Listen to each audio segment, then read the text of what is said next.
All right, Mark Rogers TV back with you to wrap up the complete day from the SEC Media Days on Monday. We talked Auburn, we talked Vanderbilt, and now we wrap up with Will Muschamp and his Florida Gators. And Will Muschamp took the hot seat today in front of the media, and he's always on the hot seat after losing 7 consecutive games to finish out 2013 at 4-8 at Florida. And to Muschamp's credit, he took the podium and he took on the question about the hot seat before it could be asked. He said, I know I'm on the hot seat. And that's what happens when you are at the University of Florida. Don't win football games. We have to win football games. That's the only thing that's going to put that to bed. That's the only thing that's going to get me off of the hot seat. I really loved the football discussion because, in contrast to Derek Mason addressing the media for Vanderbilt, who really didn't talk football, talk about his personnel, talk about what he was going to do, talk about what he saw on his roster and depth chart, Will Muschamp really took it top to bottom. He said, this is the best Florida football team we've had since I've been here. So that includes the 11-2 team from 2012 that almost went to the BCS championship game. He said in all 3 phases, and he first addressed special teams that said coverage units, return units are top-notch, and our specialists are NFL quality. Then he turned to the offense, and that's what I would like to address right here, because we've got Jeff Driscoll, who took care of the football, who converted third downs with his legs, who did just about everything possible that he could do, considering the limitations he had on the outside 2 years ago in 2012 when the Gators did win 11 games. They threw the ball less than any team in the SEC and less than just about every team in the country outside of the academies like Air Force and Navy and Army that never throw the football. Florida threw the ball for about 115 yards per game, less than 21 attempts per game 2 years ago with Driscoll healthy the entire season. Of course, Driscoll got hurt against Tennessee last season. The season fell apart from there at 4-8. Who knows what would have happened with Driscoll at the controls? They might have won 5, 6, 7 football games. The one thing that Will Muschamp pointed out that was key in all of this is, first of all, he got an offensive coordinator in Kurt Roper from Duke, who has an outstanding reputation for developing offenses and developing quarterbacks and putting offenses in place to create mismatches and take advantage of defensive weaknesses. And he loves that out of Roper, that he communicates well with his personnel and specifically the quarterback on offense. He said, Muschamp did, that the offense has got to get balance. It was Mike Gillislee 2 years ago. It was Kelvin Taylor down the stretch last season, but this has been a run-oriented offense. And that possibly is going to stay the same, but there's got to be playmakers on the outside. There has got to be the ball getting outside in space to playmakers, because you cannot grind it out against SEC defenses for 3 and 4 and 5 yards a pop all the way down the field. It just cannot happen.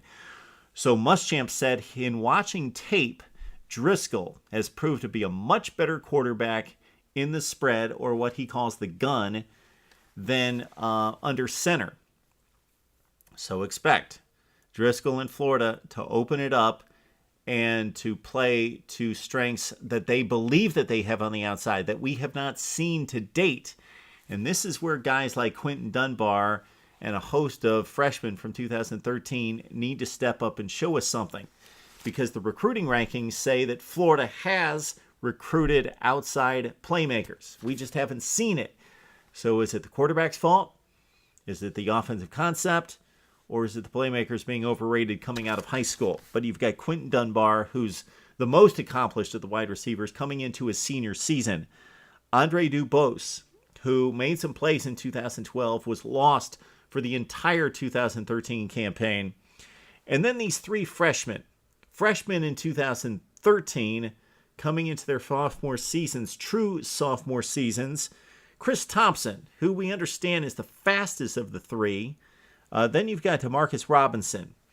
Now, in a side interview with Jeff Driscoll, when he was asked, okay, you're talking about playmakers, you're talking that Florida does have the talent on the outside to compete in the SEC and wear down SEC defenses and make plays in space. Who's the one guy, though? Is there one guy that really gets you excited that maybe we haven't heard about or really seen? And he said it's Demarcus Robinson. True freshman last year, only caught like 3 passes, coming back in 2014 as a sophomore. So these guys have got to get better. They've got to make plays. They've got to bail out Jeff Driscoll. And the third guy out of that freshman trio from 2013, Ahmad Fullwood.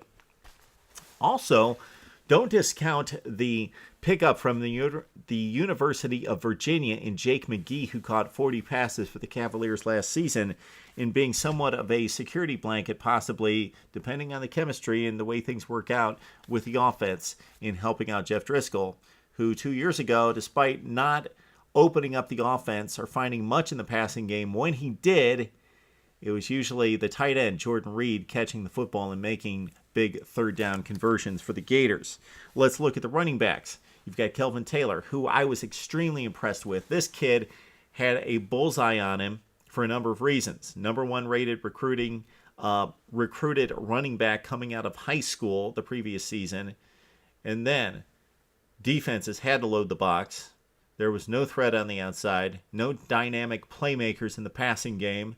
Backup quarterback in place for Florida coming down the stretch last season, and Kelvin Taylor still averaged about 4.5 yards per carry as a true freshman in the SEC with the box loaded against him. So he may have a breakout season as a sophomore, and there's usually the most improvement, like the NFL, between the first and second year, in college between the freshman season and the sophomore season. So look out for Kelvin Taylor, and he's got the 2 backups that will be vying for a lot of carries, the veterans, and Matt Jones, who missed all of 2013, and Mac Brown coming into a senior season. Also keep in mind that Florida's strong up front, or they should be. They return all their key offensive linemen and also get Chaz Green, who was a very solid right tackle 2 years ago in 2012. He was lost for all of 2013. So between Dubose coming back to possibly make plays and Chaz Green along the offensive line, maybe their best offensive lineman is back after missing all of 2013. That's why a lot of people are very high on Florida. Driscoll back at quarterback. They bring in an offensive coordinator who has a reputation for molding offenses and developing quarterbacks. They've got their best offensive lineman back after missing all of last season. And then they've got these supposed playmakers on the outside and a number 1 rated recruited running back out of high school, Kelvin Taylor, who may have the pressure off of him if they can produce anything in the passing game, but he showed us something down the stretch, again, against loaded boxes against that Florida offense. All right, Gator fans, talk to us about this Florida offense. Is it smoke and mirrors? Is there anything of substance here? Are you happy with what you hear out of Muschamp and Driscoll? Or you're obviously waiting to see it on the field, but is there hope? Is there hope? Are there playmakers out there? What do you see out of these kids on the outside? Would love to hear what you have to say about Florida's offense right here on Mark Rogers TV.